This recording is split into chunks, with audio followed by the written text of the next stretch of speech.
Eu sou Mariline Costa, psiquiatra, e hoje vim conversar com você um pouquinho a respeito de como funciona a consulta psiquiátrica, porque muitas pessoas chegam até a mim com essa dúvida.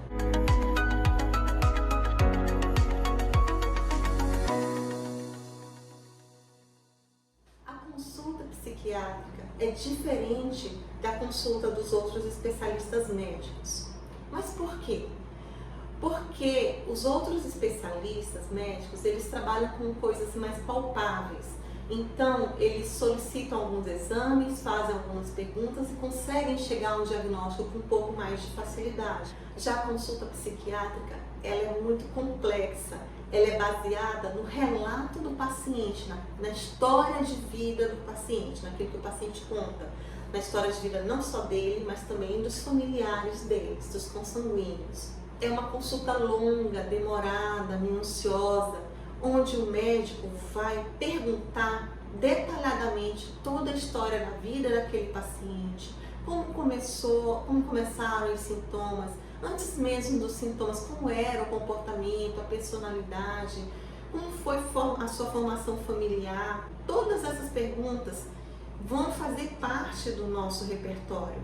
Além disso, nós também precisamos saber tudo possível a respeito da vida, das emoções e dos comportamentos dos familiares mais próximos, dos consanguíneos mais próximos, como pais, avós, primos, tios, sobrinhos, filhos, netos. Se nós não perguntarmos detalhadamente tudo isso, nós não vamos conseguir fazer um bom diagnóstico. O psiquiatra atual solicita exame assim como os demais especialistas médicos.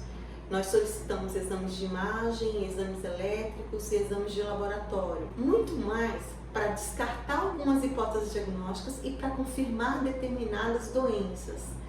Mas também é importante sabermos que a maioria das doenças psiquiátricas são causadas por alterações nos neurotransmissores, também chamados de neurohormônios ou hormônios cerebrais. Nós solicitamos exames, é importante solicitar exames que dosem esses neurotransmissores, o nível no sangue desses neurotransmissores, porque apesar de que eles não atravessam a barreira entre o sangue e o cérebro, nós temos uma ideia de como eles estão se comportando a nível de cérebro. E assim nós vamos ter uma noção maior de quais medicamentos vão se encaixar melhor para aquele paciente.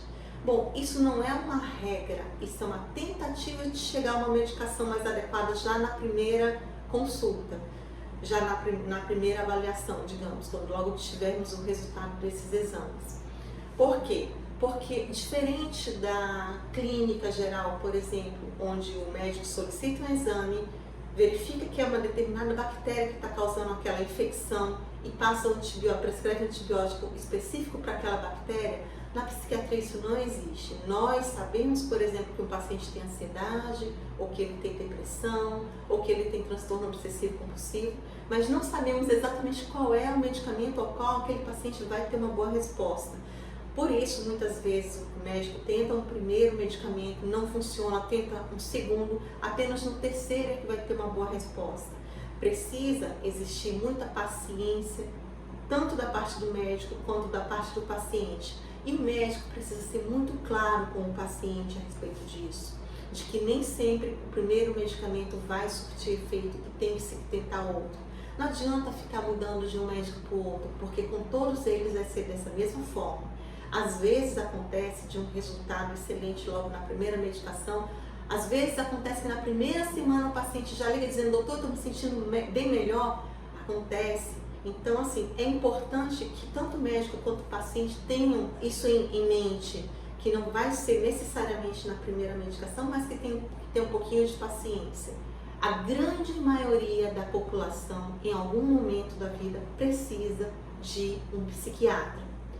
Ou por um estresse, ou por ansiedade, ou por depressão, ou por um problema de mal adaptação a algum evento em que esteja passando, um luto prolongado, algum evento na vida que foi muito estressante. Então, da mesma forma que nós precisamos de um clínico para qualquer outra especialidade, nós precisamos também do psiquiatra. Todo mundo, em algum momento da vida, apresenta, por exemplo, uma infecção. Todo mundo pode apresentar, a maioria das pessoas pode vir a apresentar um diabetes, uma hipertensão ou uma dislipidemia, colesterol triglicerídeo alterado. Então, da mesma forma, todo mundo ou a maioria das pessoas pode apresentar um estresse, uma depressão, uma ansiedade. São coisas da vida. O adoecer é um fato da vida, principalmente quando nós não temos autocuidado suficiente, quando nós não nos cuidamos, quando nós não cuidamos da nossa qualidade de vida, da nossa alimentação, do nosso sono, da nossa atividade física, nós fatalmente, em algum momento, iremos adoecer de alguma forma. Então, é muito importante cuidar, mas quando nós não conseguimos fazê-lo adequadamente, é muito importante corrigir isso, é muito importante procurar um profissional o mais rápido possível para ter um bom resultado. Na grande maioria das vezes, você vai precisar tomar medicamento apenas no período da crise, quando a crise está mais intensa. Depois que está controlado, o médico vai tirando aos poucos a medicação e você vai poder passar a sua vida sem precisar daquele medicamento. Algumas doenças psiquiátricas são crônicas, assim como o diabetes, a hipertensão, são crônicos. E que, portanto, o paciente vai precisar sim tomar a medicação a vida inteira. Não porque esteja dependente da medicação, mas porque desenvolveu uma doença crônica e agora vai ter que cuidar a vida inteira. Então, é importante que você tenha essa consciência também, de que se você precisar, você vai tomar sim, é melhor do que ficar doente. O que você prefere? Você prefere correr o risco de morrer de uma hipertensão? Ou você prefere tomar aquele comprimidinho todo dia que não vai te fazer mal nenhum? Ninguém vai saber necessariamente, só se você contar, toma a medicação, ótimo, pronto, segue sua vida e segue feliz. A mesma coisa, se você tem uma depressão, você quer correr risco de ficar grave, de ficar incapacitante, de ficar com pensamentos suicidas e até de vir a cometer um suicídio?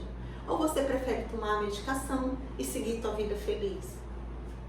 É essa a questão, isso que está sendo colocado aí para você, ser feliz, tomando teu comprimidinho todo dia, quando é necessário, ou viver sofrendo. Acho que ninguém quer sofrimento, não é verdade? Se você gostou desse vídeo, deixe seu like e se inscreva em nosso canal.